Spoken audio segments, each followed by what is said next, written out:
Shalom teman-teman yang terkasih dalam Kristus. Bila roh Allah ada di dalammu, bukan menari setiap berhari.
Shalom.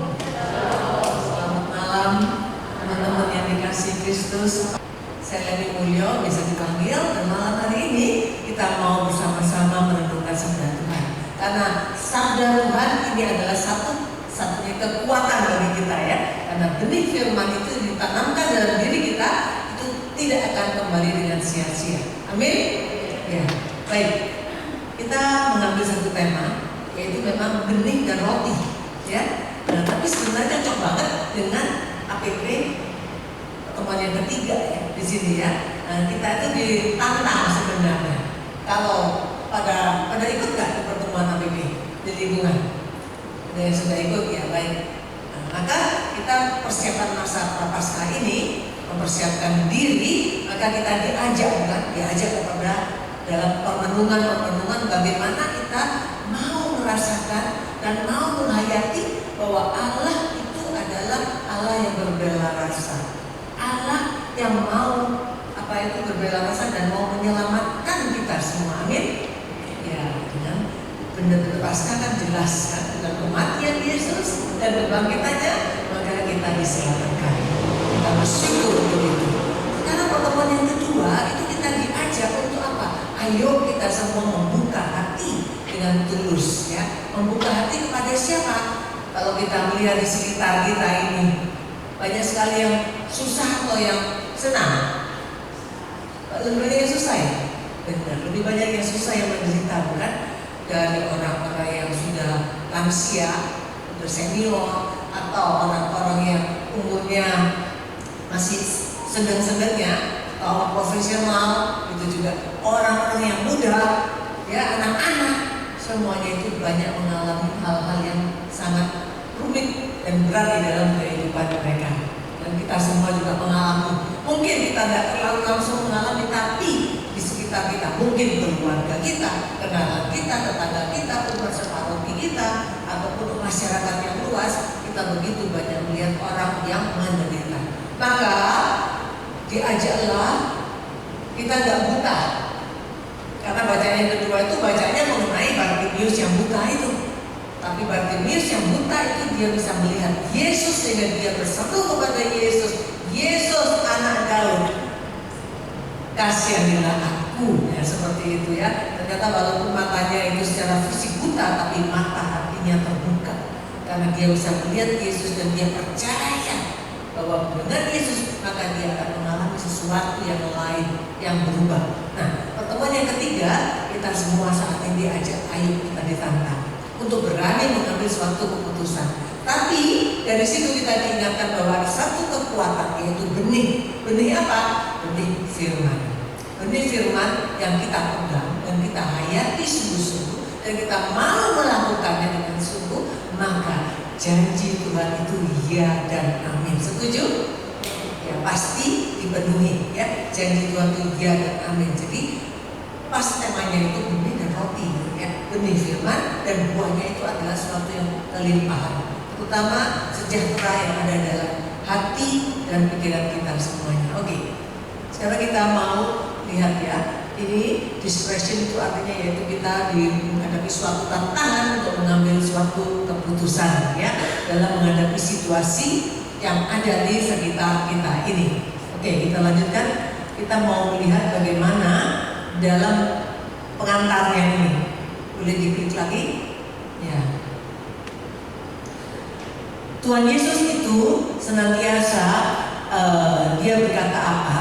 Orang miskin akan selalu ada bersamamu. Ya, mungkin kita juga salah satu masuk dalam itu juga. Ya, ya. Maksudnya macam-macam. Miskin itu bisa miskin secara materi, bisa miskin secara rohani. Ya, orang-orang miskin itu ada di antara di sekitar kamu. Ya, dan dikatakan pula di situ apa? Dalam pertemuan yang kedua tadi dikatakan yaitu bagaimana kita diajak untuk membuka hati ya, tadi seperti yang saya sudah sebutkan. Berikutnya pada pertemuan yang ketiga ini kita diajak untuk melihat dan keadaan di sekitar kita dan kita mendapatkan suatu tantangan. Sampai di mana tantangan kita berani mengambil suatu keputusan untuk melakukan ya, mengambil suatu keputusan. Oke, kita lihat karena bacaan kita sucinya dulu. Di sini adalah suatu kisah bagaimana pada saat itu orang banyak berkumpul mengikuti Yesus dan mau mendengarkan ajarannya. Ya, banyak banget dikatakan di situ berapa orang? Berapa orang? 5.000 laki-laki. Kiranya nggak laki-laki semua yang datang, bukan? Pasti ada yang perempuan dan juga ada anak-anak. Tapi bagi orang Yahudi itu laki-laki itu nomor satu. Jadi yang dihitung itu adalah laki-laki, ya. Yang anak-anak dan perempuan itu kurang diperhatikan. Oke. Dan di situ, nah, pada waktu itu sudah mulai malam. Lalu muridnya ini berkata kepada Yesus, suruhlah mereka itu pulang nih. Hari sudah mulai malam dan biarlah mereka itu semua masuk ke kampung-kampung untuk mencari makan bagi kehidupan berburu makanan mereka sendiri. Tapi apa kata Yesus? Apa? Kamu harus memberi mereka makan. Nah, ini firman. Ini firman. Karena sabda. Yesus bersabda, Yesus berfirman. Ini adalah firman Tuhan. Dan ini adalah benih firman yang diberikan oleh Yesus kepada para murid-muridnya. Kamu harus memberi mereka makan. Artinya apa? Mereka itu nggak boleh pulang. Ayo 5.000 ini, bagaimana caranya supaya diberi makan? Manusia nih manusia. Ya sama seperti kita. Pikirannya ini suka pikirnya panjang, pintar, ya. Duit berapa banyak itu untuk bisa kasih makan 5.000 orang. 200 dinar gak cukup katanya gitu ya. Bahkan ada lagi yang mengatakan, menafsirkan begitu. Ini kan sudah malam. Toko mana yang buka? Toko roti mana yang buka? Atau restoran mana yang buka untuk kasih makan 5.000 orang segini banyaknya? Ya, kayaknya tuh berat banget untuk menjalankannya. Nah, ini adalah pikiran manusia. Manusia sering kali berpikir yang memang ya mestinya nggak bisa nih, kayaknya berat banget untuk melakukan ini, nggak bisa ya. Kan zaman sekarang ini lagi sulit-sulitnya pekerjaan misalnya ya, baik yang profesional maupun yang pengusaha nggak terlalu mudah kan? Ya ada saja tantangannya ya. Dan itu pun juga kita berpikir memeras otak bagaimana untuk kita melakukan bisnis ini atau bekerja dengan sebaik-baiknya. Nah, tapi bagi orang-orang yang percaya kepada Tuhan, kita semua, saya anggap kita semua adalah orang yang percaya kepada Tuhan dan pemeliharaan Tuhan itu ada, bahwa Allah itu hadir dan memelihara kita. Amin. Ya, seperti itu. Dalam firman ini satu kekuatan loh bagi kita. Dalam situasi yang sangat tidak enak seperti itu, orang banyak harus dikasih makan, padahal kita sendiri nggak punya apa-apa untuk bisa kasih makan dia. Tuhan Yesus mengatakan, kamu harus memberi mereka makan. Kalau Tuhan berfirman, maka tidak akan keluar dengan sia-sia. Dan firman Tuhan itu ya dan amin. Dan Allah itu adalah Allah yang setia. Dia pasti akan memberikan suatu jalan keluar dan menyelesaikannya sampai benar-benar tuntas. Ya. Lalu apa? Setelah murid yang mengatakan seperti itu, tapi Yesus mengatakan, yang ada pada kamu berapa? Ya. Yang ada pada kamu berapa? Lalu muridnya mengatakan, ada berapa? 5 roti dan 2 ikan. Cukup gak kira-kira untuk makan 5.000 laki-laki dan perempuan anak-anak budi itu? Dan masuk akal. Tapi ingat, firman Tuhan itu ya dan amin dan melampaui segala pikiran kita. Nah, kembali dalam kehidupan kita sekarang ini, dalam masa-masa yang dikatakan ini, ya dibilang masa yang cukup berjuang ya dalam menghidupi keluarga, menghidupi diri sendiri, menghidupi yang sekitar kita ini berjuang ya. Tetapi kita tetap mau percaya bahwa Allah itu tetap memberkati kita sampai saat ini. Amin. Siapa di sini yang nggak bisa makan? Ada? Siapa di sini yang sampai seumur ini nggak dipelihara oleh Allah? Ada? Nggak ada, bukan? Tetap dipelihara. Walaupun bisnisnya mungkin lagi bangkrut banget, lagi flat banget, tetap nggak dipelihara oleh Allah. Sampai saat ini masih bisa eksis dan masih bisa ada jalan keluar yang mulai banget lagi. Ya, yang sudah di PHK, nggak punya pekerjaan. Apakah langsung stop sampai di situ? Tidak. Tentu pasti ada jalan keluarnya. Allah itu setia dan Allah itu memberkati dan senantiasa ada bersama daripada setiap kita semua. Nah, yang penting apa? Kita mau membuka hati dan percaya kepada Dia dan mengatakan, inilah aku Tuhan, aku ini enggak ada apa-apanya lagi. Aku hanya ini. Sama seperti ini. Yang ada pada kamu apa? Ini cuma 5 roti dan 2 ikan. Setelah diminta oleh Yesus, maka diberikan oleh Yesus apa yang dilakukan oleh Yesus. Jelas-jelas dia langsung menengadahkan langit dan dia berdoa mengucap syukur kepada Bapaknya. Lalu dengan peristiwa itu dia mulai menyuruh murid-muridnya untuk kelompokkan mereka dalam kelompok-kelompok. Ada yang 100 orang per kelompok, ada yang 50 orang per kelompok, dan seterusnya, semuanya dibagi. Dan mulailah diberikan dan makanan-makanan itu, dan makanan itu terus ada. Sampai dikatakan apa? Semua mereka menjadi lapar atau kenyang? Kenyang. Mereka nggak lapar lagi, mereka kenyang. Semuanya mereka kenyang. Ya, nah saya itu ingat pada suatu pertemuan dengan seorang ibu beberapa hari yang lalu. Si ibu ini dari luar negeri. Ya, lalu dia ngobrol dengan kami pada waktu lunch, makan siang. Lalu ibu ini mengatakan, aduh, saya itu mempunyai suatu pengalaman perjumpaan dengan Yesus. Wah, tertarik. Semua yang makan bareng-bareng ini pada memperhatikan dia. Perjumpaan dengan Yesus, saya mengalami bahwa Yesus itu sungguh hadir dan ada dalam kehidupannya. Dia di luar negeri, di Australia, anaknya 3 lagi semua.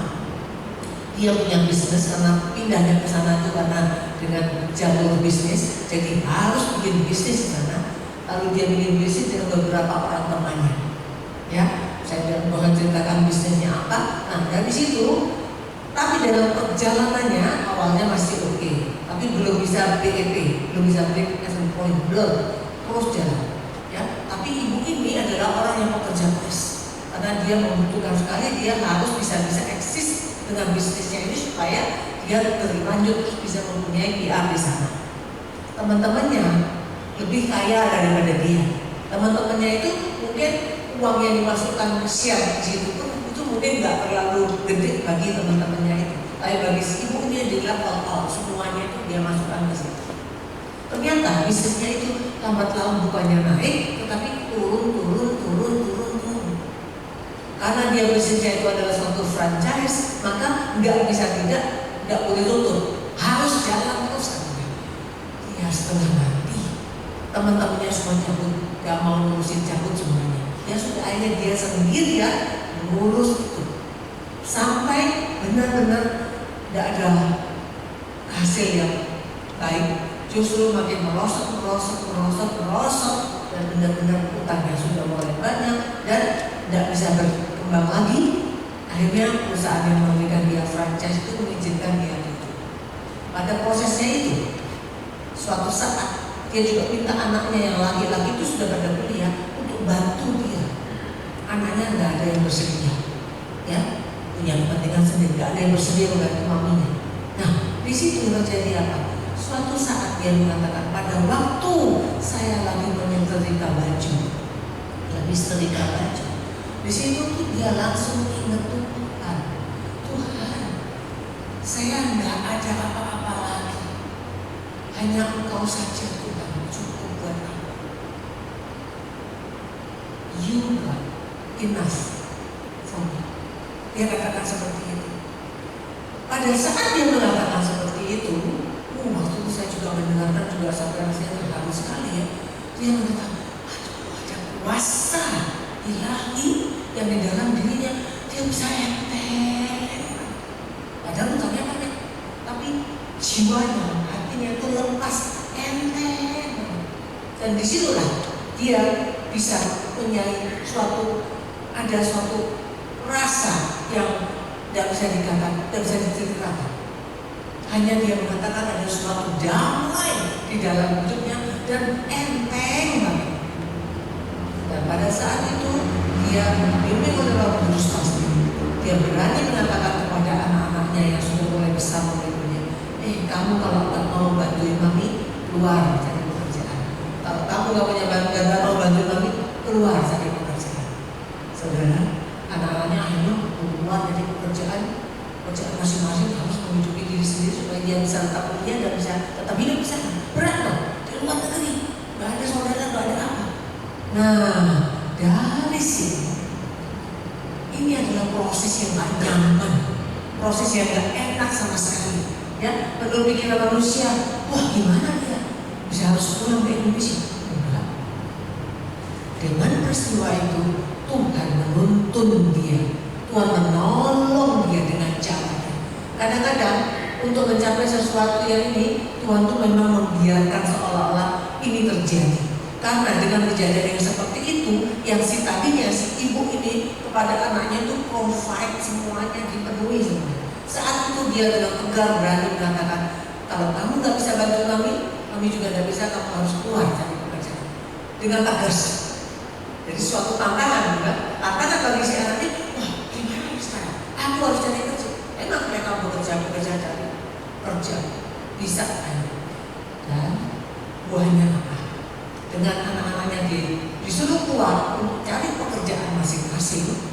Si ibu ini tetap berusaha sendiri dengan payahnya, dia nggak ceritakan itu lebih jauh lagi. Tetapi sekarang kalau saya melihat anak-anaknya tiga-tiganya itu berhasil. Ini kerjanya Tuhan. Tuhan berjanji dan dia suruh hanya Engkau saja Tuhan, cukup buat aku. Jadi itu Tuhan bimbing dan Tuhan arahkan dia, ya, arahkan dia. Walaupun mungkin nggak nyaman, ini kalau diomongin kok kayaknya sebentar dan beres gitu ya. Ternyata terjadi kejadian juga bertahun-tahun kan sampai anaknya itu selesai kuliah dan seterusnya. Tapi kenyataannya setelah bertahun-tahun itu saya melihat luar biasa kerjanya Tuhan melalui kepercayaanmu kepada Tuhan Yesus bahwa Engkau Tuhan cukup, your God enough for me. Ya, jadi nggak ada yang lain nggak penting. Engkau saja cukup, seperti Santa Teresa Avila, hanya Tuhan cukup. Nah, saudara terkasih, dari sini kalau kita percaya dan kita punya iman kepada Tuhan Yesus, Seperti kejadian yang ada di situ. Di kitab suci dikatakan, kamu punya apa? Ya cuma punya ini, serahkanlah kepada Tuhan. 5 roti dan 2 ikan. Lalu Tuhan sendiri yang menuntun, Tuhan sendiri yang berkarya, Tuhan sendiri yang membereskan. Akhirnya apa? Gak usah beli dengan 200 dinar, gak cukup. Gak ada warung-warung atau restoran-restoran yang bisa dibeli makanan untuk mereka. Tapi ternyata Tuhan mencukupkan semuanya. 5.000 orang makan sampai kenyang dan bersisa. Nah, ini adalah suatu permenungan bagi kita saat ini.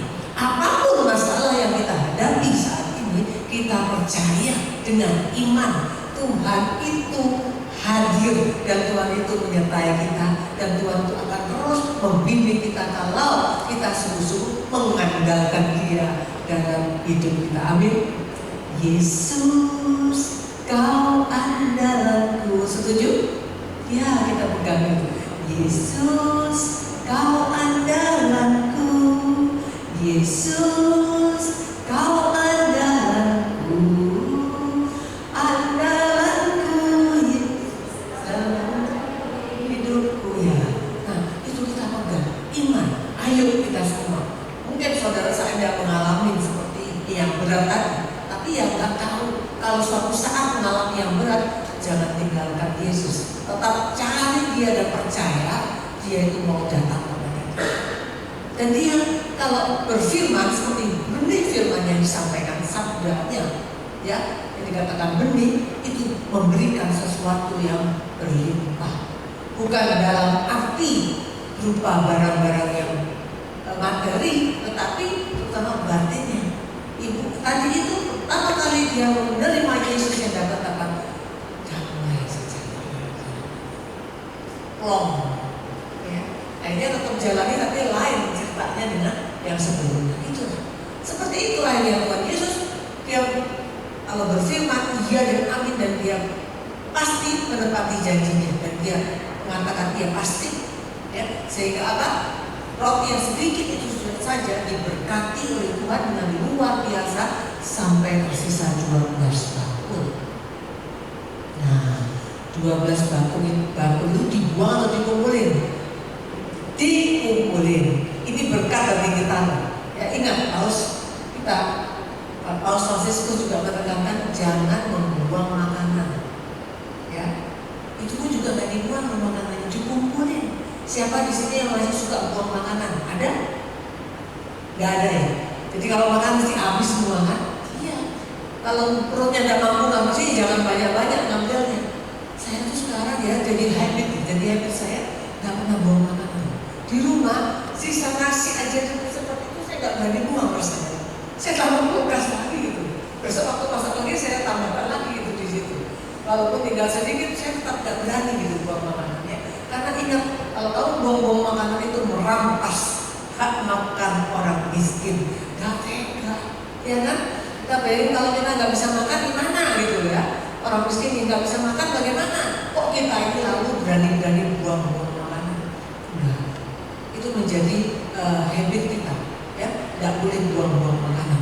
Nah, ternyata jadi menjadi roti yang berlimpah-limpah, benih dan roti. Jadi benih firman itu kalau sudah disampaikan kepada setiap daripada kita itu tidak akan kembali dengan sia-sia. Bahkan akan memberikan sesuatu berkat, ya, roti suatu berkat, makanan baik rohani dan makanan secara jasmani, semuanya itu dicukupkan oleh Tuhan, luar biasa. Siapa di sini yang berdoa lalu merasa doanya tidak dikabulkan? Ada? Atau siapa yang merasa berdoa doanya dikabulkan selalu oleh Tuhan, didengarkan dan dikabulkan? Angkat tangan. Siapa yang doanya didengarkan dan dikabulkan Tuhan? Ya. Tuhan itu pasti mendengarkan dan mengabulkan doa kita. Tidak usah ragu-ragu. Tapi dengan caranya aja. Tapi pasti dikabulkan. Yang terbaik untuk kita itu terjadi. Ya. Nah, dari situ. Dan sekarang ini ada poinnya. Makanan sisa itu 12 bakul dikumpulkan. Kita pun terbiasa kalau ada sisa makanan harus diberesin, disimpan, diberikan kepada orang lain yang belum bisa makan. ya kan? Jangan sampai kita kalau misalnya pergi ke pesta lapar mata, lihat makanan ini, makanan itu, enak-enak semua, lalu ambil ini, ambil itu, ambil, pilih semua penuh banget. Karena nanti cuma dikit-dikit, tapi karena macamnya itu banyak, sampai akhirnya pengen begitu giliran makan, habis. Saya sering kali melihat orang di pesta yang pas makan begitu, hanya makanan numpuk dengan sisa-sisa makanan seperti itu. Kita malam hari ini, ayo kita ingatkan, kita tidak melakukan lagi seperti itu. Dulu mungkin iya, sekarang enggak lagi. Kalau memang makanannya enak-enak semua, ya kita ambil 1, 2, 3, 4 sesuai dengan kemampuan perut kita. Walaupun yang lain itu enak banget, ya kita nggak usah pergi. Nanti kalau ini habis, kita bisa menuju ke situ untuk coba. Nah seperti itu, jangan semuanya supaya lagi ngantrinya panjang, sekali dosa aja diambil semua tahun kedua. Ya, itu kita jadikan hal kecil itu bagi kita semua menjadi habit bagi kita. Nah, di sini Paulus Yesus mengatakan jangan memponakan. Sekarang ini gereja kita juga diajak untuk kita mempedulikan kepada apa? Stunting anak-anak. Ya, anak-anak itu banyak yang kurang gizi. Saya tuh lagi berpikir, anak-anak yang kurang gizi apakah hanya anak-anak yang kehidupan keluarga yang prasejahtera atau miskin? Iya apa enggak? Iya apa enggak coba? Stunting itu bisa terjadi hanya kepada anak-anak yang keluarganya itu prasejahtera atau miskin? Iya atau tidak? Ya atau tidak? Enggak juga. Enggak juga ya. Makanan enggak bergizi. Stunting itu makanan yang enggak bergizi, bukan? Ya, makanan yang enggak bergizi itu adalah makanan yang kita membiasakan anak kita atau cucu kita dengan makan apa? Yang manis-manis, yang asin, yang berlemak, creamy. Anak suka banget kan? Ya itu. Kalau kita pun juga nggak sadar, kita memberikan itu kepada anak kita atau cucu kita atau keponakan atau siapa saja makanan-makanan yang seperti itu, ya apa itu? Dalam makanan yang diproses itu, makanan-makanan yang diproses yang jadi-jadi, itu kan tidak bagus untuk anak-anak karena kebanyakan lemaknya, kadang-kadang manisnya dan juga asin. Ya, kalau orang-orang yang prasejahtera mungkin itu pun juga mereka nggak bisa beli. Ya, tapi bagi orang-orang yang sudah ngerti pun, jangan sampai kita memberikan makanan yang terlalu 3 ini, manis sekali, asin dan yang lemak yang banyak. Akhirnya apa? Ini penting bagi perkembangan gereja loh. Ternyata buat perkembangan gereja banyak sekarang bukan yang tua-tua saja loh yang sakit. Yang tua-tua sakit ya memang kadang-kadang ya memang sakit ya, tapi sudah tua. Tapi banyak anak muda yang mengalami sakit-sakit gak main-main. Yang jantungan masih muda sudah meninggal, yang sakit diabetes, anak SMA saja bisa cuci darah. Saya lihat satu YouTube itu di interview anak SMA cowok badannya bagus begitu, ternyata dia harus setiap minggu 2 kali atau 3 kali mengalami cuci darah. Kenapa? Tidak pernah minum air, minumnya selalu yang mengandung gula. Terus akhirnya ya itu diabetes dan ginjalnya rusak. Hanya seperti itu dia harus cuci darah. Dan banyak sekali orang muda umur 30, 40 kadang-kadang meninggal kan? Mendadak ternyata jantungan. Darah tinggi banyak loh anak muda yang darah tinggi. Nah dari sini ini adalah suatu warning bagi kita semua. Bagaimana gereja kita kalau generasi di bawah kita ini adalah anak-anak yang terbiasa dengan makanan-makanan yang tidak bergizi itu. Stunting itu terjadi. Lalu siapa yang akan meneruskan gereja kita nanti kalau kita sudah tidak ada dan kuat lagi? Ya, tapi mereka sudah penyakitan, ya kan? Masih muda-muda udah penyakitan gitu loh. Ya, di sini ini adalah penting. Jadi tidak bisa dianggap remeh. Jadi seruan daripada Bapak Uskup kita juga untuk mempedulikan, memperhatikan kepada anak-anak yang makanya supaya dijaga yang bergizi. Bagi anak-anak yang kurang sejahtera dan juga anak-anak yang mungkin bersama-sama dengan di sekitar kita, mungkin kita mampu untuk membelikan, tapi tolong dijaga makanannya, jangan terlalu manis dan terlalu asin maupun terlalu berlemak, karena itu membuat penyakit ya. Dan kita pun sendiri yang sudah lansia atau senior itu juga jaga kan. mulai kurangi manis manis nggak makan, yang gula-gula sedikit, asin juga kurangi semuanya. Dan kalau bisa memang makanan dikatakan ini dalam pertemuan apa ini, makanan itu diusahakan makanan itu yang rebusan, makanan yang kembali kepada alam. Jangan makanan yang diproses-proses yang segala macam, banyak obat-obatan yang segala macam kelihatannya enak gitu kan. Itu digunakan banyak sekali orang yang obes, gemuk sekali gitu ya. Dan kemudian sampai kelihatan seperti orang yang biasa ya. Nah itu adalah akibat daripada makanan-makanan yang tidak sehat, yang junk food. Jadi itu diajak. Nah pada pertemuan yang ketiga ini kita itu ayo diminta diajak di gereja untuk mulai mengambil suatu sikap. Jadi suatu keputusan menghadapi tantangan-tantangan yang ada di sekitar kita. Ini boleh-boleh mikir nih, siapa yang harus aku jadi sasaranku untuk aku bisa memberikan pengajaran atau aku juga mau melakukan sesuatu untuk mereka. Ya, itu penting. Jadi mulai dipikirkan, bukan hanya untuk diriku sendiri supaya aku sehat, tetapi bagaimana untuk anak-anak muda-muda kecil-kecil ini supaya mereka panjang umur, sehat dan bisa meneruskan pelayanan gereja, perkembangan daripada gereja. Kalau enggak, gerejanya tuh nggak bisa bertumbuh loh. Kalau anak-anak yang sekarang ini makanannya nggak sehat, umur berapa dia udah penyakitan, udah kuat, udah diabetes. Kalau diabetes nanti cuci darah, ya sulit cuci darah. Kalau kebanyakan darah tinggi, mudah-mudahan udah tinggi, udah jantungan kalau kebanyakan lemak. Kalau penyakit makin makan makanan yang banyak mengandung zat-zat yang itu bisa sakit kanker, ya kan? Nah itu tolong pada malam hari ini kita camkan hal-hal demikian. Ini adalah pertemuan AWP yang ketiga untuk kita memperhatikan hal itu, ya supaya ayo kita semua mau melakukan apa, ya suatu tantangan. Ya mungkin sekarang mulai terpikir, mungkin yang berkelompok-kelompok ini ya, cari kelompok ini, oh iya ya, kita sekarang memikirkan apa? Boleh pikirkan. Mau pergi ke panti asuhan sana misalnya, atau mau kelompok anak-anak muda di paroki yang biasanya makanannya makanannya yang jadian yang proses-proses langsung instan itu, ya, atau kebanyakan makan super mie, indomie yang terus kan enak ya kan? Indomie super itu enak ya, kalau tidak nafsu makan itu kan kayaknya makan itu enak gitu ya, anak-anak terutama itu sampai kadang-kadang di luar negeri aja bawa indomie satu dus anak-anak itu, ya karena mereka suka dan beda dengan di sana. Seperti itu itu nggak sehat kan, ya.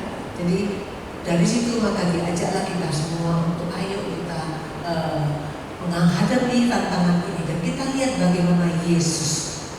Kalau kita percaya dengan Yesus yang hadir, firman-Nya yang sebagai benih firman itu ada dalam diri kita, dalam kesulitan apapun yang saudara-saudari teman-teman semua alami, janganlah goncang. Tetaplah percaya kepada Tuhan Yesus, maka Dia itu menuntaskan semuanya. Amin. Percaya? Ya, menuntaskan. Pokoknya lama gitu ya, kalau selesai Tuhan. Percaya. Pasti Tuhan itu menuntaskan dan sampai selesai. Kadang-kadang saya itu nggak harus berpikir. Kemarin di paroki itu ya, saya datang misa, kalau ada seorang ibu dari sepeda motor, dia bonceng anaknya laki-laki. Anaknya itu rupanya tunanetra. Lalu saya tahu, oh dia yang memang si tunanetra, ya. Lalu si ibunya itu kabur aja pergi, langsung pergi lah ya. Terus dia bilang, itu tuh ada tante itu, kamu itu tante itu. Anaknya dibilang itu saya yang maksud si tante ini. Saya kenal sama anak itu, ya saya gandeng dia, ayo kita masuk ke dalam gereja, ya. Duduk di depan, ya. Dan itu dia ngikutin misa sampai selesai. Pulangnya juga saya antar. Akhirnya kebetulan kami kosong waktunya, saya bersama dengan suami saya mengatakan dia pulang. Saya kagum, dia nggak bisa melihat. Saya nggak tahu rumah kamu di mana. Oh nanti saya bisa pandu, saya bisa guide tante. Hah? Dalam hati saya gimana caranya ya? Kami naik mobil, dia bisa pandu katanya. Pengalaman saya makin penasaran, pengen tahu. Oh iya boleh. Begitu naik mobil saya, oh dia tahu. Oh ini mobilnya ada terlalu besar, bukan Fortuner, katanya gitu. Cukup masuk ke rumah saya. Satu, hebat banget dia tahu apa mobil, dia tahu nih katanya mereknya apa dan apa tahu. Nggak bisa lihat, bisa gitu. Lalu dia ternyata saya ngambil dia pulang. Lalu dia bilang gini, oh ya rumah saya kita agak jauh dari gereja, mesti melewati menuju ke Kemayoran. Nanti sampai di situ, ini sebentar lagi ada jembatan. Dia bisa tahu persis belok kiri, itu terus, jadi dia benar-benar bisa bantu dan bisa tahu, oh di depan itu nanti ada lampu merah. Saya aja nggak tahu lampu merahnya, dia udah nanti di situ ada lampu merah. Anda terus saja masuk ke situ, nanti lalu belok sedikit ke kanan lalu ke kiri. Jalannya kecil sempit, maka dia ternyata bilang mobilnya kalau gede nggak muat, jalannya itu sempit, nggak bisa kalau bawa mobil papasan nggak bisa. Lalu masuk dari sini. Lalu ini sebentar lagi ada belokan ke kanan, jangan masuk, lurus lagi cari yang ada pintu gerbangnya. Benar, gitu saya maju ke kanan nggak ada pintu gerbangnya, maju lagi sedikit baru ada belokan yang ada pintu gerbangnya. Lalu dia mengatakan, ini sudah pelan-pelan, sebentar lagi itu udah gang saya. Langsung kita berhenti. Persis yang dia ngomong itu dan ini sudah sampai. Saya sangat bingung. Ya nggak tahu memang ada caranya mungkin karena saya yang terlalu terlambat, nggak tahu ngikutin bagaimana orang-orang yang tunanetra. Tapi biasanya kan lagi jalan ya mereka bisanya ya. Oh itu pakai mobil dia bisa bantu jalan gitu. Itu yang saya heran, sungguh-sungguh heran. Ya itulah pengalaman-pengalaman di mana di sekitar kita ini banyak orang yang ternyata orang-orang itu yang bisa juga dikatakan menderita kan, nggak cacat fisik kan juga menderita ya. Tapi ternyata Tuhan juga berikan kemurahan sehingga dia masih bisa mandiri, ya seperti itu. Dan juga saya percaya pada malam hari ini, ayo kita semua, di mana saudara terpikir sesuatu untuk tolong siapa, tolong kelompok apa, itu pikirkan. Nanti kan ini suka ada satu kumpulan mungkin ada pertemuan atau pertemuan ada nggak sih dalam sini? Kadang-kadang ada mungkin fellowship bareng sementara atau apa gitu. Coba mulai berembuk mau memberikan apa. Jadi mulai masa prapaskah ini kita mikir nggak usah ngasihnya yang heboh yang wah enggak, sekecil apapun yang bisa kita buat kita berikan kepada orang lain itu berikan. Jangan usah tunggu banyak baru kasih apapun ya. Dan khususnya kalau kaitannya dengan memberi makan yang makanan mungkin lebih cocok gitu ya. Mau kemana silahkan itu dipikirkan karena itu adalah yang dikehendaki oleh Tuhan untuk kita keluar dari diri kita dan mau berbagi kepada orang lain yang mungkin saat ini membutuhkan. Kita nggak mengerti kan? Tapi percayalah Tuhan itu punya cara untuk bisa menuntaskan. Para murid nggak punya duit, nggak punya pinteran untuk itu. Tuhan Yesus bisa melampaui semuanya dan akhirnya orang-orang itu bisa dicukupkan dan termasuk para muridnya pun juga pasti dicukupkan oleh Tuhan. Amin. Oke, baik, kita sudah selesai dan sekarang kita mau tutup dalam doa. Allah Bapa yang Maha Murah dan Maha Kasih, kami semua anak-anakmu di sini datang dan kami penuh syukur, kami menyembah Engkau, memuji Engkau dalam kehidupan kami. Kami mau berdoa kepadamu, turunkanlah rahmat Roh Kudus-Mu kepada orang-orang yang menuliskan intensinya ke dalam kotak ini. Engkau tahu kebutuhan mereka semua yang terdalam. Engkau tahu Tuhan permohonan mereka dan kami percaya ya Tuhan, Engkau mencukupkan dan Engkau memenuhi dan Engkau mendengarkan dan Engkau mengabulkan doa-doa yang diharapkan oleh anak-anak-Mu di sini. Terima kasih ya Bapa. Biarlah doa-doa ini dengan peran-peran Tuhan Yesus Kristus, Juru Selamat kami kini dan sepanjang segala masa. Amin. Dalam nama Bapa dan Putra dan Roh Kudus. Amin.